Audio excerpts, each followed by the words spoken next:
महाराष्ट्रातल्या जनतेनं कर्नाटक सरकारचा हा देखील विचार केला पाहिजे की जे सीमा भागातले मराठी लोक आपली जे आहेत त्यांना देखील छळण्याचं काम कर्नाटकचं काँग्रेस सरकार करतंय. छत्रपती शिवाजी महाराजांचा विचार देखील बाजूला करण्याचा विचार कर्नाटकचं सरकार करतंय. त्याच्यामुळे काँग्रेस छत्रपती शिवाजी महाराजांना मानत नाही, काँग्रेस स्वातंत्र्यवीर सावरकरांना मानत नाही, काँग्रेस कोणालाच मानत नाही. एवढी ती स्वयंभू झालेली आहे आणि त्यांच्याबरोबर युती करण्यासाठी काही लोक पुढे येत आहेत. कुठचंही राजकीय कारण नसतं. मी शरद पवार साहेबांच्या सोबत काही संस्थांवर काम करतो, तसं क्रीडा क्षेत्रामध्ये काम करतो आणि त्याच्या काही गोष्टी ज्यावेळी साहेबांना सांगायच्या असतात त्यावेळी मी त्यांची भेट घेतो. त्याच्यामुळे आजच्या भेटीमागं कुठेही राजकीय कारण नव्हतं, कसलंही कारण नव्हतं. ज्या संस्थांवर मी साहेबांसोबत काम करतो त्या संदर्भातली फक्त चर्चा होती आणि ती 5 मिनिटं झाली आणि त्याच्यानंतर मी निघालो.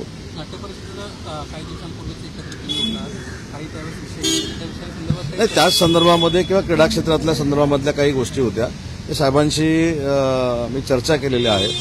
त्याच्यामुळे मला असं वाटतं की प्रत्येक भेट ही राजकीयच असते अशातला भाग नाही. कारण तुमचं देखील बरोबर आहे की स्थानिक स्वराज्य संस्था जवळ आलेल्या आहेत आणि त्याच्यामुळे आमची भेट म्हणजे काय स्थानिक स्वराज्य संस्थेसाठी आहे का अशी एक शंका निर्माण होऊ शकते. परंतु याला कुठेही राजकीय स्पर्श नव्हता. काही संस्थांच्या बाबतीमध्ये म्हणजे क्रीडा क्षेत्रातल्या आणि सांस्कृतिक क्षेत्रातल्या त्या संदर्भात माझी साहेबांची भेट होती. दोन ठाकरे बंधू एकत्रित सातत्याने येताना पाहायला मिळतात आहेत. काल देखील डिनर डिप्लोमेसी दोन्ही ठाकरे बंधूंमध्ये झालेली आहे. आगामी सगळ्या स्थानिक स्वराज्य संस्थांच्या निवडणुकीच्या निमित्ताने दोन्ही ठाकरे बंधू स्थानिक स्वराज्य संस्थांच्या निवडणुकीमध्ये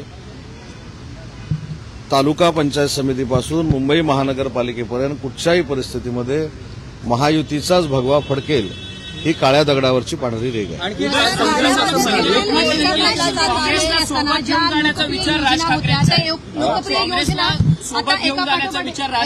संजय राऊत म्हणतात नाही, काय कोणाचा निर्णय असेल ते घेतील ना ते, कारण शेवटी त्यांचे स्वतंत्र पक्ष आहेत. स्वतंत्र पक्षामध्ये त्यांनी काय करावं हे त्यांनी ठरवलं पाहिजे. परंतु हे सगळं करत असताना काँग्रेस स्वातंत्र्यवीर सावरकरांचा कायम अपमान करते, त्यांना ही न लेखते, हे देखील काही लोक अभ्यास करतील ना. शिंदेंनी सुरू केलेल्या अनेक योजना ज्या आहेत त्या एका पाठोपाठ बंद होताना पाहायला मिळतात. आता माझी शाळा हे देखील आता योजना जी आहे ती बंद होताना पाहायला मिळते. या बाबतीमध्ये शालेय शिक्षण विभागाचा हा विषय, मला ह्याच्यामधली काही कल्पना नाही. परंतु सरकार चालवत असताना देवेंद्रजी, शिंदेसाहेब आणि अजितदादा हे एकत्र मिळून विचारविनिमय करून सरकार चालवतात. त्याच्यामुळे एखादा निर्णय जर घेतलेला असेल तर तो कशासाठी घेतला याची मला कल्पना नाही. परंतु ज्या मुख्यमंत्री माझी लाडकी बहीण सारख्या योजना आहेत त्या कधीही बंद होणार नाहीत ही भूमिका सरकारची आहे आणि ती सरकारची भूमिका कायम राहणार आहे. योजनेमुळे ज्या गोरगरिबांना इतर योजनांचे जे लाभ घेत होते मागील काही वर्षांपासून, आनंदाचा शिदा असेल किंवा तीर्थक्षेत्र योजना असेल, या मी तेच सांगितलं की या संदर्भामध्ये मी माहिती घेतो, कारण मला ही माहिती नाही. मला माहिती मुख्यमंत्री माझी लाडकी बहीण योजनेबद्दल 100% आहे. ती कधीही बंद होणार नाही आणि ज्या बंद होण्यात शिवभोजन थाळी काही मंडळींनी सांगितलं होतं की बंद होणार, पण शिवभोजन थाळी कुठेही बंद होत नाही आणि होणार नाही. त्याच्यामुळे काही योजनांच्या बाबतीमध्ये काही जर निर्णय झाले असतील किंवा होणार असतील त्याची मी माहिती घेतो आणि मग आपल्याशी बोलतो. आपल्याच पक्षाचे सहकारी आणि माजी मंत्री अब्दुल सत्तार यांनी तुमच्या आश्वासनांची आठवण करून दिली आहे. शेतकऱ्यांना कर्जमाफीची आठवण करून दिली आणि त्यासोबतच शेतकऱ्यांसाठी कर्जमाफी जर द्यायची असेल तर आपण कर्जही काढू शकताल. आपल्याला माहित असेल की 31,528 कोटीचं जे पॅकेज पूरग्रस्त परिस्थितीसाठी देण्यात आलं त्यावेळी तिन्ही महायुतीचे नेते त्या पत्रकार परिषदेला उपस्थित होते तुमच्या सगळ्यांच्या समोर आणि त्यांनी स्पष्ट पद्धतीनं सांगितलेलं आहे की कर्जमाफीच्या संदर्भातला विचार देखील सरकारचा चालू आहे.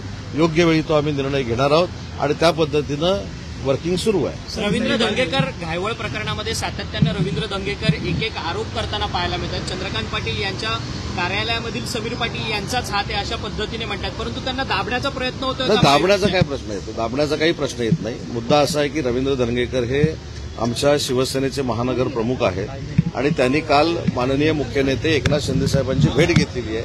त्यांच्या भेटीमध्ये चर्चा झाली असेल, परंतु महायुतीमध्ये कुठेही अडचण होणार नाही याची दक्षता प्रत्येकाने घेतली. रोहित पवार म्हणतात की रवींद्र धंगेकरांचा आवाज दाबण्याचा कुठेतरी प्रयत्न केला जातोय अशा पद्धतीचं मत ते व्यक्त करतात. नाही, आता येता येता मला रोहितजी पवार देखील भेटले होते पण ते मला असं काही बोलले नाही.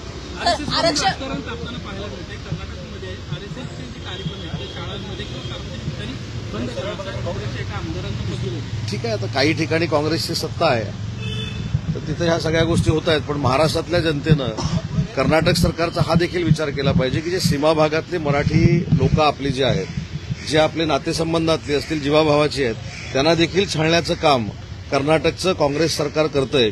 छत्रपती शिवाजी महाराजांचा विचार देखील बाजूला करण्याचा विचार कर्नाटकचं सरकार करतंय.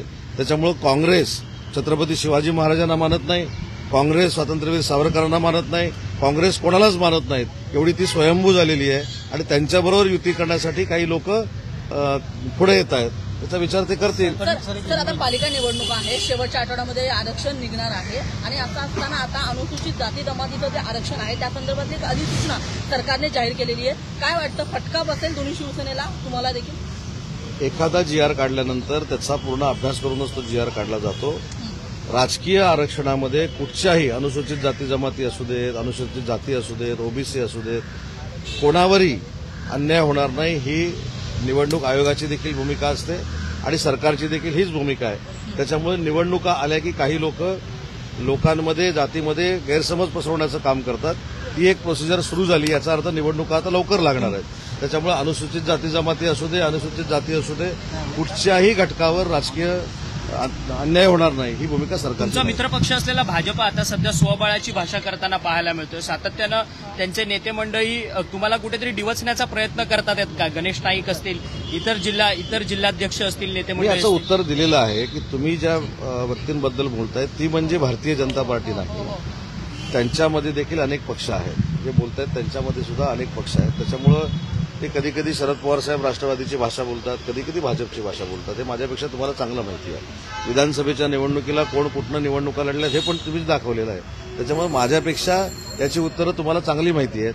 राष्ट्रवादी काँग्रेस शरद पवार साहेबांबरोबर देखील सोयीस्कररित्या राजकारण करायचं आणि भाजपाबरोबर देखील राजकारण करायचं हे देवेंद्रजींना पूर्ण माहिती आहे.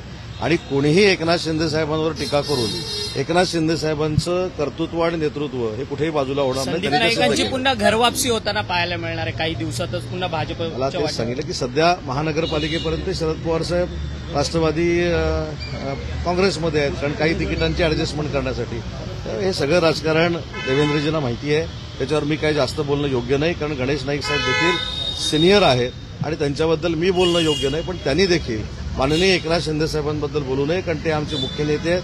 त्यांच्यावर केलेली टीका कोणीही शिवसैनिक सहन करणार. काल भाजपची कोकणची बैठक झाली. घालण्यात आलेलं आहे. आता आधार कार्ड जे आहेत लाडक्या बहिणींना आपल्या पतीचं किंवा वडिलांचं जोडायचं आहे. मग ज्यांच्या मला असं वाटतं की ह्या सगळ्या नियमातल्या अटी ज्या आहेत या कदाचित आपल्या सगळ्यांना आता जाणवल्या असतील, पण ह्या ऑलरेडी आहेत.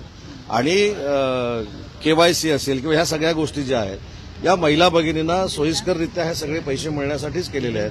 त्याच्यामुळे कुठेही पात्र महिला भगिनींवर अन्याय होणार नाही.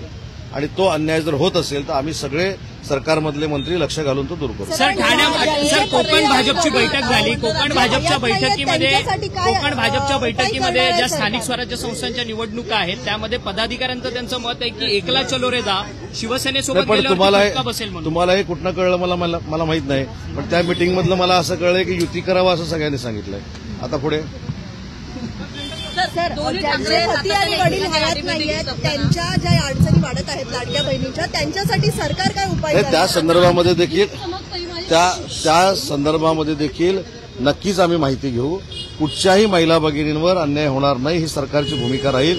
ज्या पात्र महिला भगिनी आहेत त्यांना मुख्यमंत्री माझी लाडकी बहीण योजनेमधनं काही जर अडचणी निर्माण होत असतील पात्र महिला भगिनींना, तर त्यासाठी सरकार नक्की पुढाकार घेईल. मी स्वतः त्या खात्याच्या मंत्री माननीय आदित्यताई तटकरेंशी मी चर्चा करेन आणि या संदर्भात एक बैठक लावायला सांगेन. सर, संजय राऊत म्हणताय करून राज ठाकरे काँग्रेससोबत येतील आणि राज ठाकरेंची संजय राऊत त्यांच्या नेतृत्वाशी आम्ही बोलत आहोत आणि ते काँग्रेस लवकरच महाविकास आघाडीमध्ये येतील. नाही, मी बोललो ना, काँग्रेसच्या महाविकास आघाडीच्या सहभागाबाबत आणि राजसाहेबांच्या त्या महाविकास आघाडीमध्ये येण्याबाबत मी मगाशीच बोललो की ज्यावेळी राजसाहेब महाविकास आघाडीमध्ये येत आहेत की येत नाहीत मला माहीत नाही, परंतु काँग्रेसला येण्याची संमती आहे असं जे सकाळी सांगण्यात आलेलं आहे, तर त्याच्यामध्ये राजसाहेब नक्की ही महाविकास आघाडी करत असताना स्वातंत्र्यवीर सावरकरांबद्दलची काँग्रेसची नक्की भूमिका काय आहे हे विचारतील. कर्नाटकमध्ये काँग्रेसचं सरकार आहे, जे मराठी माणसाला त्रास देत आहेत, छत्रपती शिवाजी महाराजांचे पुतळे हटवत आहेत, या सरकारला जाब विचारतील ते काँग्रेसच आहे आणि त्याच्यानंतर ह्या घटना घडतील असं मला राजकीय वाटतं.